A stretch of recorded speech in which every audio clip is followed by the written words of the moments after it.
कहीं प्रासंगिक है और ललई सिंह यादव को सच्ची श्रद्धांजलि तभी होगी जब हम उनके बताए गए रास्ते पर चलें, उनके विचारों को जन तक पहुंचाने का कहीं न कहीं काम करें।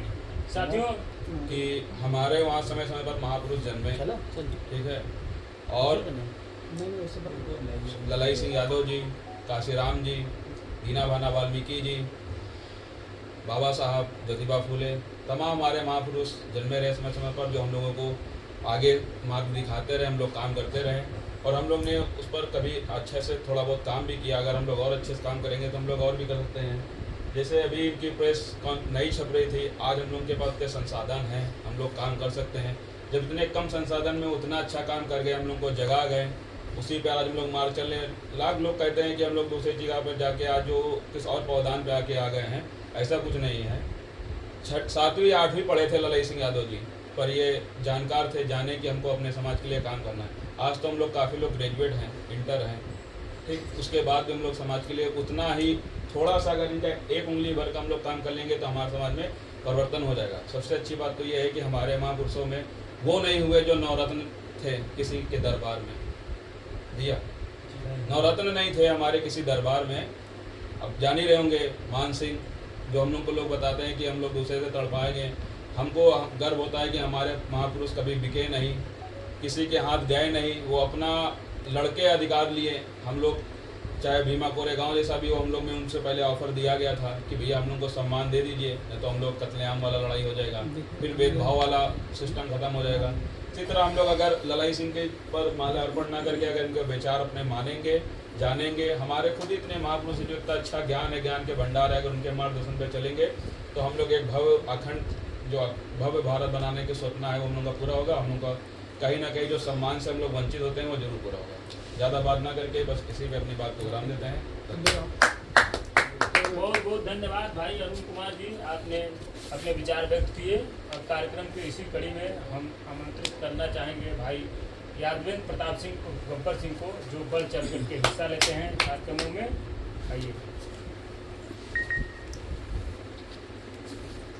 साथियों, आज हम लोग ललई सिंह यादव पहनियार जी की जयंती मना रहे हैं। ललई सिंह यादव ज़्यादा पढ़े लिखे नहीं थे, जब हमारे सभी पहले के वक्ता बोल चुके हैं। ललई सिंह यादव कक्षा 8 तक के पढ़े हुए थे और इनको हिंदी और उर्दू का बहुत अच्छा ज्ञान था। ललई सिंह यादव प्रारंभिक में अंग्रेज़ों के पुलिस में कांस्टेबल थे। उसके बाद इनको ऊंच नीच का समाज में बहुत ज़्यादा सामना करना पड़ा। फिर वो जागृत हुए और फिर उन्होंने समाज के लिए संघर्ष किया। धार्मिक ग्रंथों का भी उन्होंने कई बार अपनी ही तरह से या उनमें कुरीतियों का अपनी ही तरह से व्याख्या की और उनको प्रस्तुत किया। सच्ची रामायण, और फिर एक और पुस्तक उन्होंने लिखी, शोषितों पर धार्मिक डकैती, शोषितों पर राजनीतिक डकैती। वो कैसे हमारे समाज के या हमारे शोषित वर्ग के लोग कैसे आगे बढ़ें, उसके लिए छोटे छोटे कार्यक्रम किया करते थे, नुक्कड़ सभाएं किया करते थे, लोगों को बीच में जाते थे और अपने हर त्याग को हमेशा समाज के लिए हमेशा त्याग करने के लिए तैयार रहते थे। ललई सिंह यादव उस समय के सबसे बड़े सामाजिक कार्यकर्ता थे।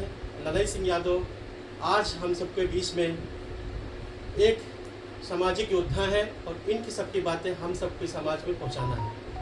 आज का माहौल जो है वो राजनीतिक माहौल है। राजनीति धार्मिक आधार पर की जा रही है।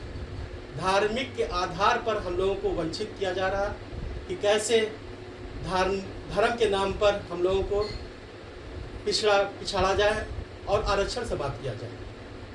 ललई सिंह यादव, बाबा भीमराव अम्बेडकर, इन जैसों ने जो हम लोगों के लिए कुर्बानी दी है, उसको कहीं न कहीं आज वर्तमान परिपेश में समाप्त किया जा रहा है। मित्रों, मैं ज़्यादा बात नहीं कहूँगा, बस 2 शब्द और कहूँगा। ये भवदेश न तेरा है न मेरा है, ये देश न तेरा है न मेरा है, ये देश हम सबका है। समय रहते बात नहीं समझी गई तो ये नुकसान हम सबका है। धन्यवाद। बहुत बहुत धन्यवाद।